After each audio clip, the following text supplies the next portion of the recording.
Hello, brother and sisters. Here the speaker, KP sir.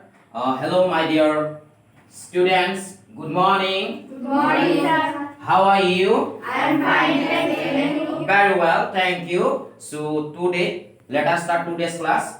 Today I am going to teach you.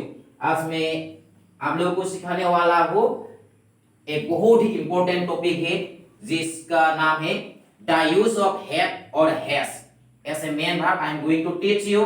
वो बहुत ही important point है, बहुत कम समय में सिखाऊंगा। और जो लोग मेरा ये अभी वीडियो देख रहा है मैं उनको बोलना चाहता हूँ, जो मेरा लर्नर है, जो मेरा सब्सक्राइबर है, प्लीज आप लोग कमेंट कीजिए और जल्द ही जल्द मेरा यूट्यूब चैनल द स्पीकर के पीसार को सब्सक्राइब कर लीजिए, क्योंकि टाइम बहुत ही वैल्यूएबल होता है।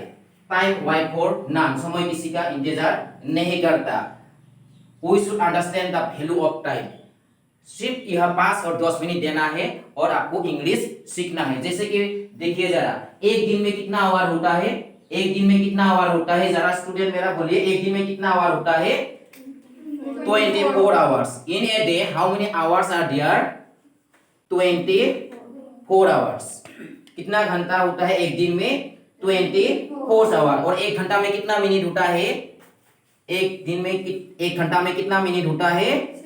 60 मिनट। उसको हम अभी मल्टीपल करेंगे, ये 0 to ऐसे ही यहाँ आएगा, ये क्या हो क्या 4, और उसको मल्टीपल करेंगे तो कितना हो गया? देखो, हम एक दिन में हमें कितना आवर्स मिलता है? एक दिन में हमें 24 आवर्स मिलता है। और एक आवर में कितना होता है कि 60 मिनट, और उसको हम मल्टीपल किया तो कितना मिनट हो गया? 1740 मिनट एक दिन में। एक दिन में हमें कितना मिनट मिलता है? 1740, यानी कि 1440 मिनट। उनमें से आप लोगों को सिर्फ मेरे इस YouTube चैनल को कितना टाइम देना है? सिर्फ 5 या 10 मिनट देना है हमेशा। और 5 और 10 मिनट के बदले आपको क्या मिलेगा? स्पोकन इंग्लिश सीखने को मिलेगा। हमें टाइम वहां देना चाहिए जहां से हमें कुछ मिलता है। So giving time, receiving knowledge. So let us start the class now. चलो अब मैं क्लास शुरू करना चाहता हूं।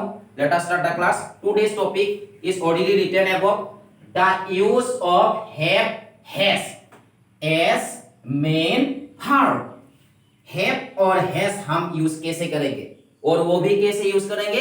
As a main verb. ऐसे तो हैव और हैज हेल्पिंग वर्ब भी होता है प्रेजेंट परफेक्ट टेंस का, लेकिन मैं हेल्पिंग वर्ब के रूप में सिखाने नहीं जा रहा हूं। I am going to teach you have and has as main verb with to infinitive. To infinitive के साथ सिखाने वाला हूं। To infinitive. अब देखो कि टू इंफिनिटिव क्या होता है। Where is my marker? Here. To infinitive, देखो टू इंफिनिटिव यहां लिखा हुआ है। टू इंफिनिटिव ये सबसे जरूरी है। टू इंफिनिटिव, उसमें अगर हम ये लिखेंगे क्या, देखो जरा यहां देखो, टू, और इंफिनिटिव मतलब to.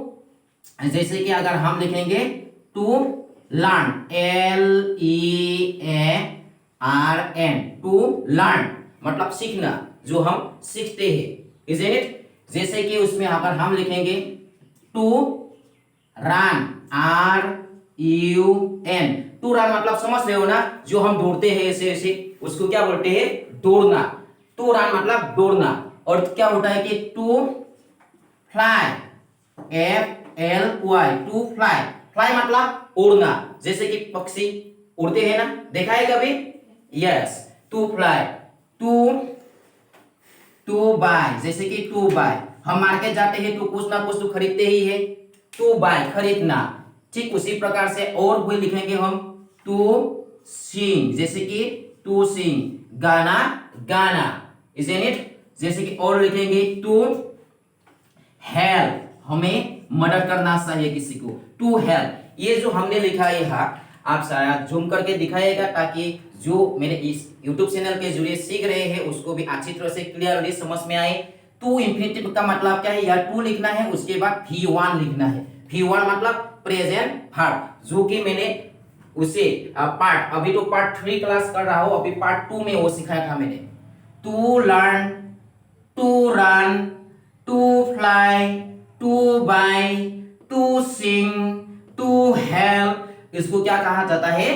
To infinitive, present infinitive कहा जाता है। ऐसे तो परफेक्ट इंफिनिटिव भी है, परफेक्ट इंफिनिटिव में बाद में सिखाऊंगा, ठीक है।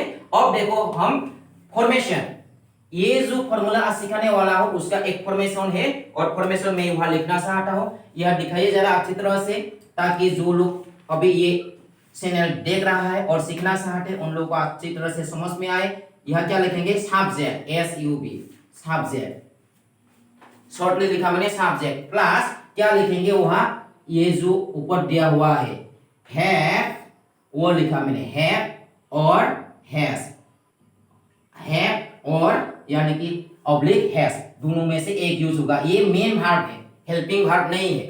प्रेजेंट परफेक्ट टेंस का हेल्पिंग वर्ब भी होता है ये, लेकिन मैं ऐसे मेन वर्ब यूज करने वाला हूँ।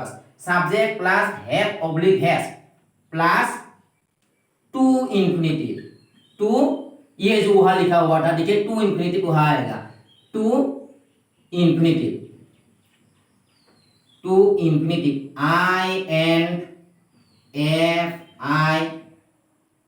मतलब मैंने शॉर्टली लिख दिया, देखो टू इंफिनिटिव, ये जो टू इंफिनिटिव है ये टू इंफिनिटिव प्लस और डट डट डट डट डट करके लिखा है, और कुछ भी आ सकता है, जैसे कि भाग आ सकता है, एक्सटेंशन आ सकता है, टाइम आ सकता है, ठीक है। अभी हम क्या करेंगे, एग्जांपल, बहुत ही शॉर्ट टाइम में मैं ये टॉपिक कंप्लीट करने वाला हूं, इजंट इट। वहां देखिए एक सब्जेक्ट बोलिए जरा, जैसे कि आई, फर्स्ट पर्सन सिंगुलर नंबर आई, सब्जेक्ट जो काम करता है वही सब्जेक्ट है। आई के साथ क्या होगा, हैव, आई हैव, क्या लिखा मैंने यहाँ, I have, I have, to infinitive, जैसे कि आई हैव टू, एक टू इंफिनिटिव जैसे कि वहां लिखा है उसी को लिखेंगे learn, LERN, I have to learn, वहां मैंने लिखा English, I have to learn English, मुझे इंग्लिश सीखना है। उसका मीनिंग क्या है बोलिए जरा, आप लोग रिपीट कीजिए, I have to learn English, I have to learn English, मतलब मुझे इंग्लिश सीखना है। I have to learn English, मुझे इंग्लिश सीखना है। आई हैव टू डांस, मुझे डांस करना है। ठीक उसी प्रकार जैसे कि second first person plural number ओई के साथ भी क्या आएगा वहां, ओई हैव टू, जैसे कि bye, BUY, we have to buy a dictionary, DICTIO, dictionary, NARY, we have to buy a dictionary, हमें एक डिक्शनरी खरीदना है। उसके बाद देखो सेकेंड पर्सन यू, मैं उसके साथ साथ पर्सन के बारे में भी बात कर रहा हूँ, person isn't it, first person, second person, third person, first person singular number I, first person plural number we, second person singular also you and plural also you. जैसे कि यू के साथ क्या लिखेंगे अभी देखो, यू हैव टू, जैसे कि डू द, यह ऑब्जेक्ट लिखा, you have to do the work, तुम्हें काम को करना है, तुम्हें काम को करना है, you have to do the work, you have to do the work. उसमें हम लिखेंगे जैसे कि third person singular number he, लेकिन उसमें ही हैव नहीं आएगा, ही क्या आएगा, हैज आएगा, he has to, he has to, he has to, यह क्या देखा, फीवर, मीट मी, उसको मुझे मिलना है, उसको मुझे मिलना है।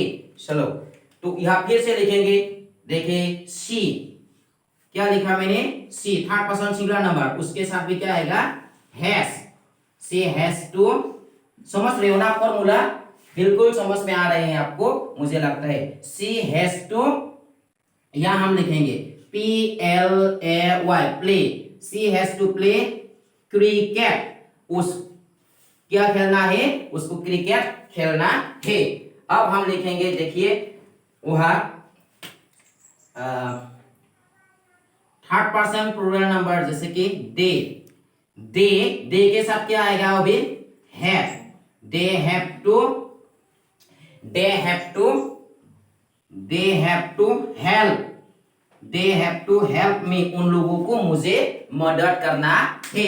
They have to help me. और वहां लिखेंगे, फिर लिखेंगे the teacher, TEACHER, the teacher has, third person singular number है ना, the teacher has to teach, teacher को क्या करना है, टीच इंग्लिश, टीचर को इंग्लिश सिखाना है। ऐसे ही हम लोग क्या करेंगे, ये सीखेंगे। Like that we will learn have और हैज। मुझे लगता है आप लोगों को समझ में आ चुका है। यह सब्जेक्ट लिखा, सब्जेक्ट के बाद ये क्या लिखा, हैव लिखा, उसके बाद टू इंफिनिटिव लिखा और उसके बाद इंग्लिश लिख दिया, जैसे I have to learn English, मुझे इंग्लिश सीखना है। हम लोग एक बार रिपीट करेंगे और रिपीट करते करते आप लोगों को समझ में आएगा। चलो हम लोग रिपीट करते हैं। Are you ready? Are you ready? Yes, sir. Okay, I have to learn English, I have to learn English. मुझे इंग्लिश सीखना है। मुझे इंग्लिश सीखना है। We have to buy a dictionary, We have to buy a dictionary. हमें एक dictionary खरीदना है। You have to do the work, You have to do the work. तुम्हें काम करना है। ओके, ये समझ में आ गया ना? ठीक, उसके बाद मैं सुनाता हूँ, फिर आप लोग ऐसे रहिए, सुनिए जरा। He has to meet me, उसको मुझे मिलना है। She has to play cricket, उसको क्रिकेट खेलना है। They have to help me, उनको मुझे मिलना है।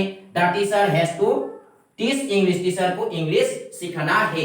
ये है और हैज टू का क्लास आज मैं आप लोगों को सिखा चुका हूँ। आप लोगों को अगर समझ में आया तो बहुत अच्छा है। अगर किसी को कुछ कंफ्यूजन है तो कमेंट करके भी मुझे पूछ सकते हो।